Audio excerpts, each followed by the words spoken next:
Good morning to Professor Madya Dr. Nur Azmi bin Mustafa. Before I start with my speech about the criteria of being an ideal teacher, let me to introduce myself.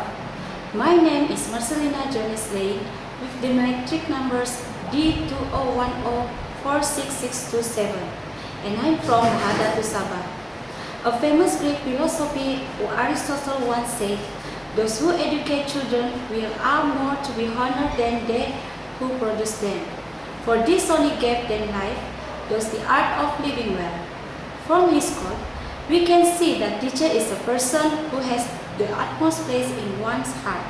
Ladies and gentlemen, let me bring you back in the past. Think back to when you were in school.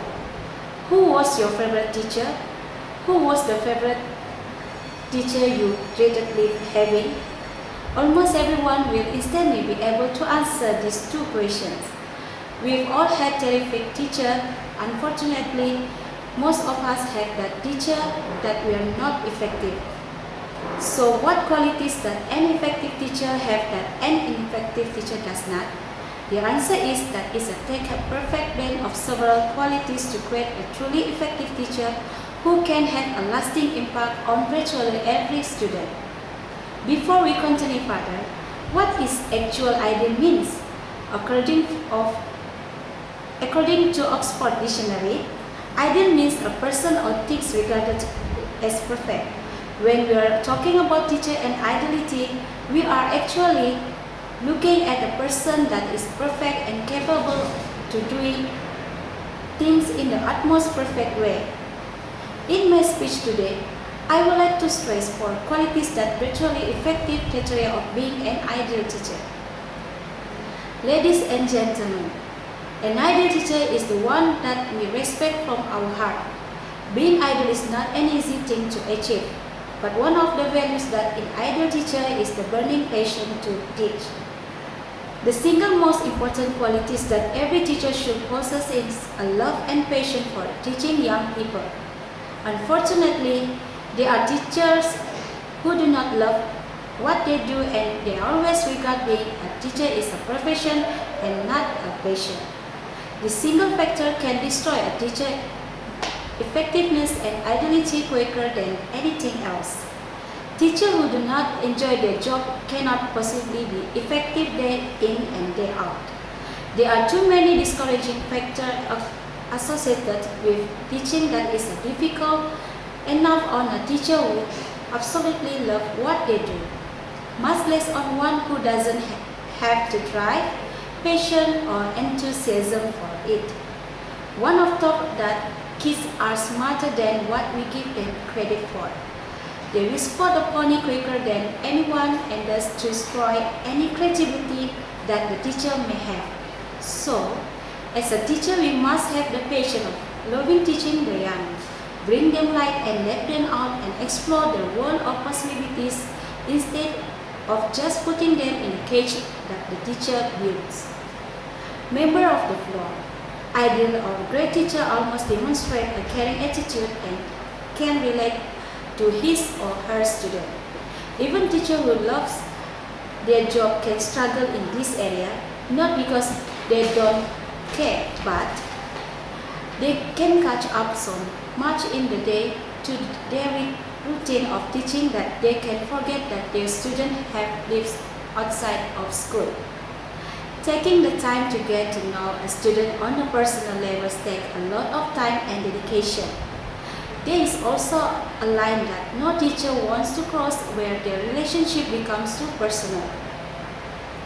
Elite teachers know how to balance this without crossing that line, and once a student believes the teacher truly cares for them, then there is no limit to what that student can achieve.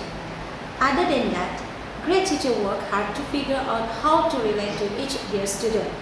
Common interests can be hard to find, but exceptional teachers will find a way to connect with their student even if they have to fake it. For instance, you have met a student who is a Lego fanatic.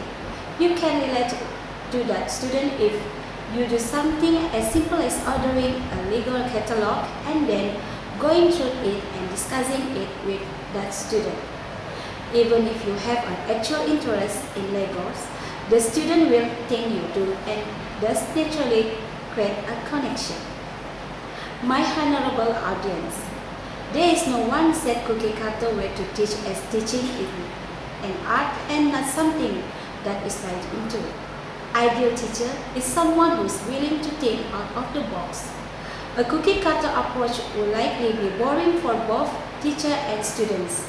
What makes teaching is so exciting is that kids learn differently, and we have to find and utilize different strategy and differentiated learning to reach every student. What works for one student will not work for every student.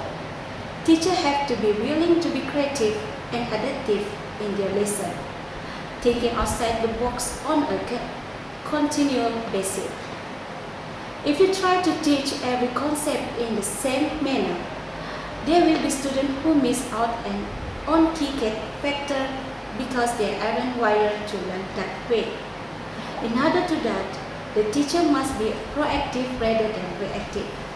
This can be one of the most difficult aspects for a teacher to conquer.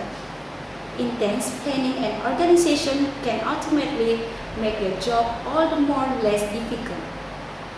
Teachers who have planned ahead, looking for aspects that they might have issue with, and proactively looking for solutions to solve those problems will have less stress on them than those teachers who wait until a problem arises and then try to address it.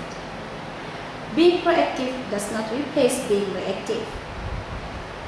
No matter how well you plan, there will be surprise. However, being proactive can cut down on this surprise tremendously, thus making teachers more effective overall. Last but not least, an effective and ideal teacher strives to be a better. A teacher who has grown complacent in what they do is the most ineffective kind of teacher. Any teacher who is not looking for a new better teaching strategies isn't being an effective teacher. No matter how long you have taught, you should always want to grow as a teacher. Every year, there is a new research, new technologies, and new educational tools that could make you a better teacher. Seek out professional development opportunities and try to apply something new to your class every year. Like it or not, we are in 21st century, and this generation of students was born in digital age. These students have been bombarded by technological advance unlike any other generation. They have embraced it, and if we as teachers do not, then we are falling behind. This is not to say that we should eliminate textbook and worksheet completely, but effective teachers are not afraid to implement other forms of media without their lesson. In a nutshell, becoming an ideal effective teacher takes a practice and special guidance from mentors and administrators.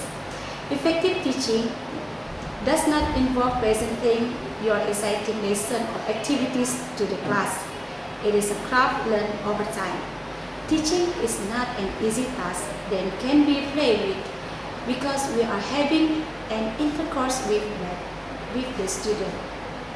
To them, we are the Superman or Superwoman, where the hopes is so high from the student, parents and administrators. The stress level is high, can be burst in an instant if not confined properly. However, most people didn't realize it, and they said that teaching is our business and making their children knowledgeable in the sole purpose. They are more than miss their eye because becoming a great and ideal teacher is something that exceptionally different than just doing the ordinary. We must have the passion that fuels and plan and heart has to give away for the students. Thank you.